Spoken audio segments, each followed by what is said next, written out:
Mr. President, at this juncture, the distinguished gentleman from the great province of Tarlac and Rizal, Senator Marcoleta, is seeking the floor to deliver his privileged speech. I move that he be recognized, Mr. President.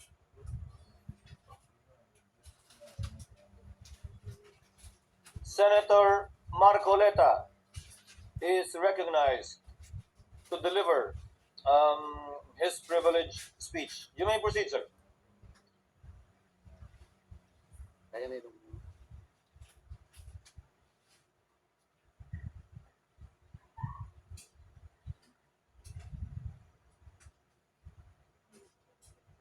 Thank you, Mr. President.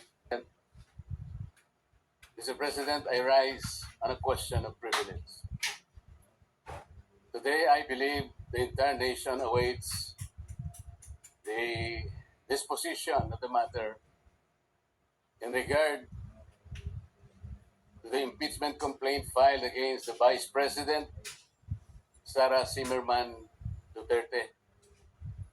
In the light of the recent but unanimous decision of the Supreme Court,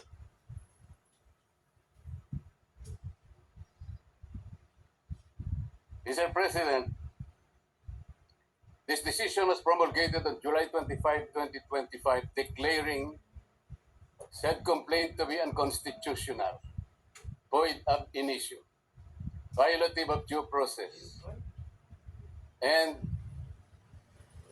that the Senate in the first place did not acquire jurisdiction over it. Take note, Mr. President, it even said that the decision is immediately executory. But before I continue, Mr. President, let me put on record that the initial proceedings, impeachment proceedings conducted by the Senate in the 19th Congress have never been formally carried over to the Senate of the 28th Congress. I do not know, and I'm not aware, I cannot recall of any action so far taken by this august chamber to the effect that the initial impeachment proceedings, which were deemed to have been terminated at the expiration of the 19th Congress at noon of June 30, 2025, have been miraculously brought to life into the present Congress. That having said, Mr. President, I'd like to continue. Mr. President, the decision of the Supreme Court did not dwell on the intrinsic merits of the impeachment complaint filed against the Vice President. It zeroed in merely on the procedures and the processes taken by the House of Representatives.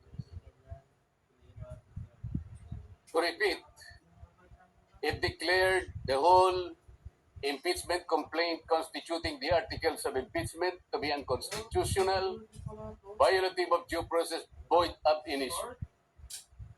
Simply because the rules of procedure in impeachment proceedings in the House of Representatives were never followed.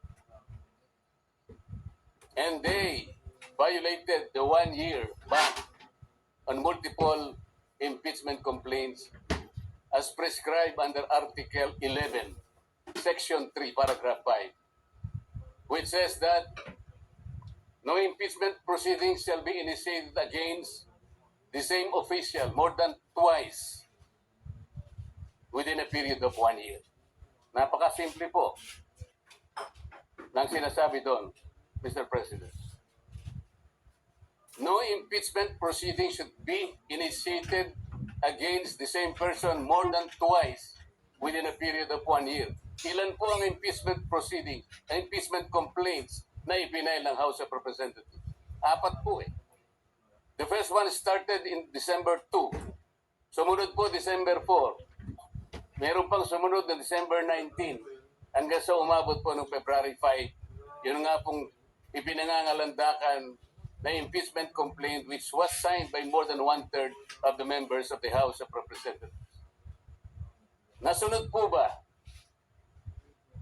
Nasunod po ba ang tuntunin ng House of Representatives?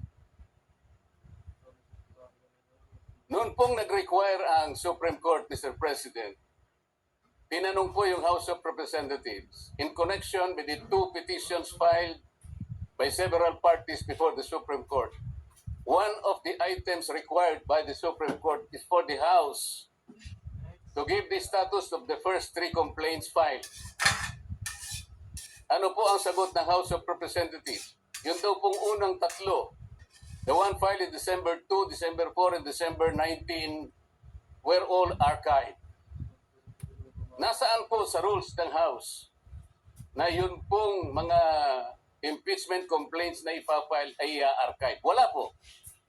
Pwede po bang ipakita yung slide na kung saan ay makikita natin ano po ba ang proseso kapag may nag-file na isang impeachment complaint? If the Supreme Court is now changing the meaning of initiating, then at the very least, please apply it prospectively. However, they are applying this new ruling retroactively, which is a violation of the doctrine of operative facts. Senator Ontiveros. Senator Risa Ontiveros is next to explain her vote. Salamat po, Mr. President. Mr. President, I vote no.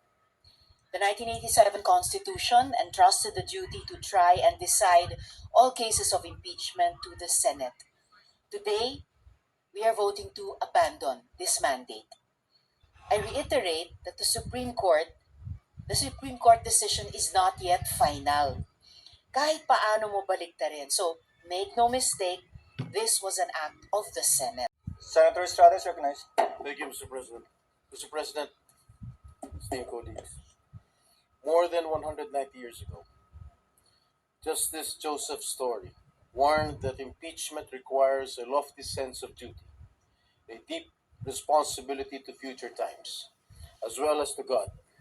His words remind us that we serve not only the present, but generations yet unborn, and that our actions must be anchored in constitutional fidelity and historical consciousness. With that solemn duty in mind, may I address the decision of our Supreme Court. Mr. President, the decision of the Supreme Court is very clear, that it left no doubt nor space for any other interpretation. Accordingly, I place on record my position in adhering to the Supreme Court's ruling. Thank you, Mr. President. Mr. President, esteemed colleagues, I rise today to cast my yes vote. Subalit tulad ng naipaliwanag na kanina, kaugnay ng mosyon na pinagbobotohan natin ngayon, kung magbago man ang Korte Suprema sa kanilang desisyon na unanimous noong July 25, 2025, meron pong paraan at proseso pa ang Senado para sundin ang bagong desisyon yan ng Korte Suprema kung sakasakaling mangyayari po yan.